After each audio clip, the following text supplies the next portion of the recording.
Hello दोस्तों, आप सभी का हमारे चैनल स्टडी ग्रुप एजुकेशन में स्वागत है। आज के इस वीडियो में हम सीजीपीएससी प्रारंभिक परीक्षा के लिए विगत वर्षों के कुछ महत्वपूर्ण प्रश्नों को देखेंगे जो कि संविधान विषय से संबंधित हैं। तो चलिए वीडियो स्टार्ट करते हैं। पहला प्रश्न दिया गया है, किस विधेयक पर राष्ट्रपति हस्ताक्षर करने से इनकार कर सकता है? सरकारी विधेयक, वित्त विधेयक, संविधान संशोधन विधेयक, धन विधेयक। तो इसका सही आंसर होगा ऑप्शन बी। सरकारी विधेयक और वित्त विधेयक पर राष्ट्रपति हस्ताक्षर करने से इनकार कर सकते हैं, जबकि संविधान संशोधन विधेयक और धन विधेयक पर हस्ताक्षर करने के लिए इनकार नहीं कर सकते। अगला प्रश्न है, निम्न में से क्या सही नहीं है? विधानसभा का कार्यकाल 5 वर्ष का होता है। विधानसभा के सदस्यों का कार्यकाल 5 वर्ष का होता है। तीसरा है, विधानसभा के कार्यकाल की गणना चुनाव परिणाम घोषणा की तिथि से होती है। और अगला है, विधानसभा के कार्यकाल की गणना प्रथम सम्मेलन की तिथि से होती है। इसमें आपको बताना है कि कौन सा कथन सही नहीं है। तो इसका सही आंसर होगा ऑप्शन सी, 2 और 3। विधानसभा के सदस्यों का कार्यकाल 5 वर्ष का नहीं होता है। विधानसभा के कार्यकाल की गणना चुनाव परिणाम की घोषणा की तिथि से नहीं होती है। ये दोनों कथन असत्य हैं, जबकि विधानसभा का कार्यकाल 5 वर्ष का होता है और कार्यकाल की गणना प्रथम सम्मेलन की तिथि से की जाती है। अगला प्रश्न है, संसद के संयुक्त सत्र की प्रक्रिया के विषय में नियम कौन बनाता है? ऑप्शन ए है राष्ट्रपति, ऑप्शन बी है संसद, ऑप्शन सी है लोकसभा के स्पीकर के परामर्श पर राष्ट्रपति, और ऑप्शन डी है लोकसभा के स्पीकर और राज्यसभा के सभापति के परामर्श पर राष्ट्रपति। आपको बताना है कि संसद के संयुक्त सत्र की प्रक्रिया के विषय में नियम कौन बनाता है। सही आंसर होगा ऑप्शन डी, लोकसभा के स्पीकर और राज्यसभा के सभापति के परामर्श पर राष्ट्रपति जी के द्वारा संयुक्त सत्र की प्रक्रिया के विषय में नियम बनाया जाता है। अगला प्रश्न है, निम्नलिखित में से कौन सा व्यय संचित निधि पर भारित होता है? पहला है राष्ट्रपति की उपलब्धि और भत्ते, दूसरा है उपराष्ट्रपति के वेतन और भत्ते, तीसरा है न्यायाधीशों के वेतन और भत्ते, महान्यायवादी के वेतन और भत्ते, और अगला है नियंत्रक महालेखा परीक्षक का वेतन और भत्ता। तो इसका सही आंसर होगा ऑप्शन बी, राष्ट्रपति के वेतन और भत्ते संचित निधि पर भारित होते हैं। अगला है न्यायाधीशों के वेतन और भत्ते, अंतिम है नियंत्रक महालेखा परीक्षक के वेतन और भत्ते। अगला प्रश्न है, निम्नलिखित में से कौन सा सही है? संविधान के अनुच्छेद 21 कार्यपालिका के कार्यों के विरुद्ध व्यक्ति का संरक्षण करता है।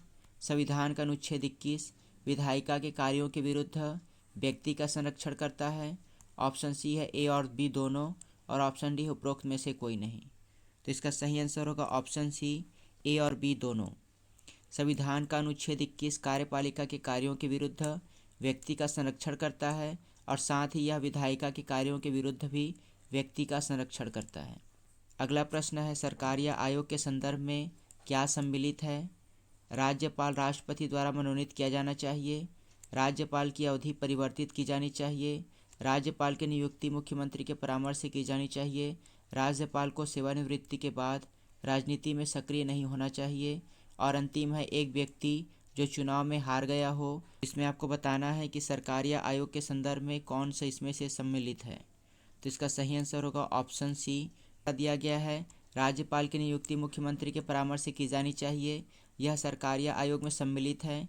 इसके अलावा राज्यपाल को सेवानिवृत्ति के बाद राजनीति में सक्रिय नहीं होना चाहिए, और पांचवा, एक व्यक्ति जो चुनाव हार गया हो उसे राज्यपाल नियुक्त किया भी सरकार या आयोग में सम्मिलित है। अगला है, राज्य के स्थानांतरण नीति के विषय में सही नहीं है। पहला दिया गया है, प्रत्येक स्थानांतरण मंत्री द्वारा अनुमोदित किया जाना चाहिए। दूसरा, स्थानांतरण आदेश मंत्री द्वारा जारी किया जाना चाहिए। तीसरा, स्थानांतरण आदेश विभाग द्वारा जारी किया जाना चाहिए। और चौथा, विभागीय मंत्री किसी कर्मचारी को स्थानांतरण आदेश निरस्त कर सकता है। तो आपको बताना है कि इनमें से कौन सा सही नहीं है। तो इसका सही आंसर होगा ऑप्शन सी, 2 और 4। स्थानांतरण आदेश मंत्री द्वारा जारी किया जाना चाहिए, यह सही नहीं है। और चौथा, विभागीय मंत्री किसी कर्मचारी को स्थानांतरण आदेश निरस्त कर सकता है, यह भी सही नहीं है। अगला प्रश्न है, सामान्य प्रशासन विभाग के कार्यों में निम्नलिखित में से क्या सम्मिलित है? नीति संबंधी कार्य, प्रशासनिक अधिकारियों की पदस्थापना और सेवा, शासकीय कर्मचारियों की सेवाओं से संबंधित नियमों का निर्माण, और चौथा है सतर्कता। तो इसका सही आंसर होगा ऑप्शन डी, ऑप्शन डी, इसमें से सभी जो कथन है वह सत्य है। सामान्य प्रशासन विभाग के कार्यों में नीति संबंधी कार्य भी होते हैं। प्रशासनिक अधिकारियों की पद स्थापना और सेवाएं भी होती है।